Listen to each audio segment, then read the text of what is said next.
Greetings, Indiana congregations. My name is Matt Burke, and I'm the Education Director for the Center for Congregations. And with me today is Reverend Lisa Cole-Smith. Welcome, Lisa. Thanks, Matt. It's good to be here. Good to have you here. Lisa is going to be doing an event for us called Encouraging Creativity in Congregations. And Lisa is an actor, director, and pastor at Convergence near the Washington, D.C. area. She's very passionate about exploring the intersection of art, faith, and the human experience. And so we're going to talk about that as it relates to congregational life. And so, Lisa, tell us a little bit about why cultivating creativity is such an important concept for congregations.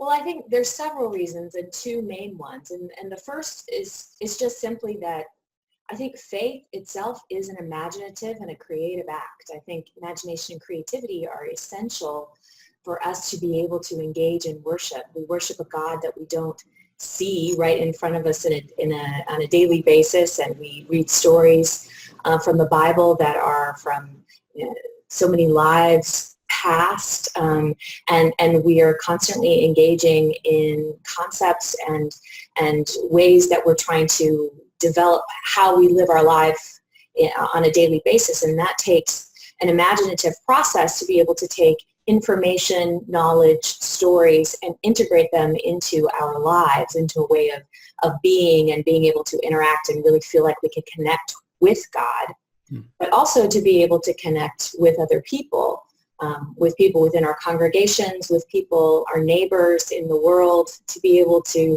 see things from other people's perspectives, to be able to empathize and be a part of other people's lives. Those all are creative and imaginative things. And then I think we are called to be creative, and not just in an artistic way, but to create civilizations, to create a way of being in the world. And I think even ethically, to be able to imagine other futures. Part of our responsibility, part of our role in the world is to present this vision of what God has to offer. And so I think investing in creative people and artists in particular, and contributing to the cultural conversation, whether it's inside our congregations or preparing our congregation to be able to contribute to the larger conversation, I think it's essential for us to have not only access to our creative selves, but to provide nurturing and training and maybe more exercises in that.